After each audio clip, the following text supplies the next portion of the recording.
ಹಾವೇರಿ ಭೇಟಿ ಕೊಟ್ಟಿದ್ದೀರಿ ಸರ್. ಭೇಟಿ ಹಾವೇರಿ ಫಂಕ್ಷನ್ ಇದೆ ಆನಗಲ್ನಲ್ಲಿ.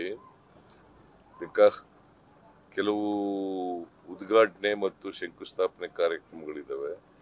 ಅದಕ್ಕೆ ನಾನು ಮತ್ತೆ ನಮ್ಮ ಆನಗಲ್ ಶಾಸಕರಾದಂಥ ಶ್ರೀನಿವಾಸ ಮಾನೆಯವರು ಆಹ್ವಾನ ಕೊಟ್ಟಿದ್ರು. ಹಾಗಾಗಿ ಬಂದಿದ್ದೀನಿ.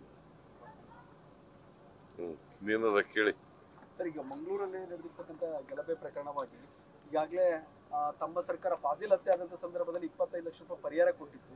ಅದೇ ಪರಿಹಾರ ಹಣದಲ್ಲಿ ಕೂಡ ಅವರ ಸಹೋದರ ಇವತ್ತು ಹತ್ಯೆಗೆ 5 ಲಕ್ಷ ರೂಪಾಯಿ ಡೀಲ್ ಅನ್ನು ಕೊಟ್ಟಿದ್ದಾನೆ ಆರೋಪವನ್ನ ಸ್ವತಃ ಪೊಲೀಸರು ಕೂಡ ಸುದ್ದಿಗೋಷ್ಠಿಯಲ್ಲಿ ಹೇಳಿದ್ದಾರೆ. ಎಲ್ಲೋ ಒಂದ್ ಕಡೆ ಸರ್ಕಾರ ಕೊಟ್ಟಿರ್ತಕ್ಕಂಥ ಹಣ ದುರ್ಬಳಕೆ ಆಗಿದೆಯಾ? ಇಲ್ಲ, ಅದ್ರ ಬಗ್ಗೆ ನೋಡಬೇಕು, ನನಗೆ ಗೊತ್ತಿಲ್ಲ. ನಾನು ಇನ್ನೂ ನಿನ್ನೆ ದಿನೇಶ್ ಗುಂಡೂರಾವ್ ಮತ್ತು ಹೋಮ್ ಮಿನಿಸ್ಟ್ರು ಇಬ್ರು ಹೋಗಿದ್ರು. ಅವ್ರ ಜೊತೆ ಮಾತಾಡಿಲ್ಲ. ನಾನು ಅವ್ರ ಜೊತೆ ಮಾತಾಡಿದ ಮೇಲೆ ಹೇಳ್ತೀನಿ.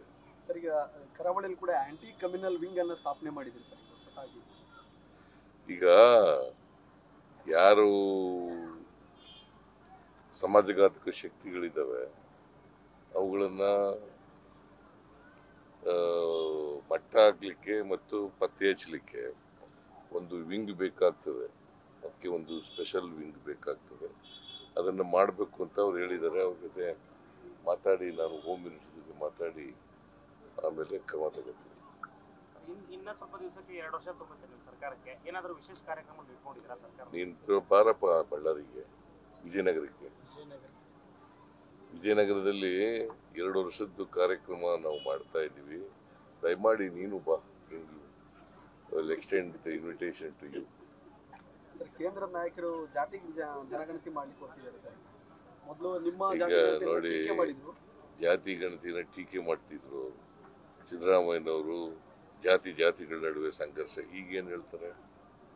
ಈಗ ಸ್ವಾಗತ ಮಾಡ್ತಾರೆ, ಮುಕ್ತ ಮನಸ್ಸಿನಿಂದ ಸ್ವಾಗತ.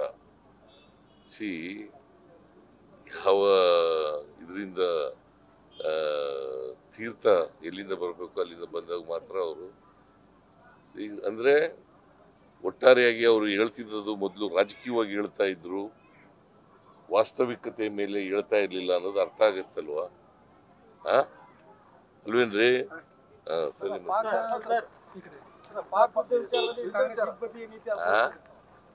ಪಾಕ್ ಜೊತೆ ಯುದ್ಧ ನೀತಿಯಲ್ಲಿ ಕಾಂಗ್ರೆಸ್ 2 ನೀತಿ ಅನುಸರಿಸ್ತಾ ಇದೆ ಅಂತ ಹೇಳಿ ಯಾವುದು ದೇವೇಗೌಡರು ಆರೋಪ ಮಾಡಿದ್ದಾರೆ. ಕಾಂಗ್ರೆಸ್ ಈ ಬಗೆಯ ನೀತಿಯನ್ನ ಅನುಸರಿಸ್ತಾ ಇದೆ ಪಾಕಿಸ್ತಾನದ ವಿಚಾರದಲ್ಲಿ ಅಂತ. ದೇವೇಗೌಡರು ಬಿಜೆಪಿ ಜೊತೆ ಸೇರ್ಕೊಳ್ಳಕ್ಕಿಂತ ಮುಂಚಿತವಾಗಿ ನರೇಂದ್ರ ಮೋದಿ ಅವ್ರ ಬಗ್ಗೆ ಏನ್ ಮಾತಾಡ್ತಾ ಇದ್ರು, ಕೇಂದ್ರ ಸರ್ಕಾರದ ಬಗ್ಗೆ ಏನ್ ಮಾತಾಡ್ತಾ ಇದ್ರು, ಈಗೇನ್ ಮಾತಾಡ್ತಾ ಇದ್ದಾರೆ? ಇಪ್ಪದಿ ನೀತಿ ಯಾರಿಗಿರೋದು? ದೇವೇಗೌಡರು. ನ್ಯೂಸ್ ಫಸ್ಟ್ ನಿರ್ಭೀತಿಯಿಂದ ನಿಮ್ಮ ಪರವಾಗಿ.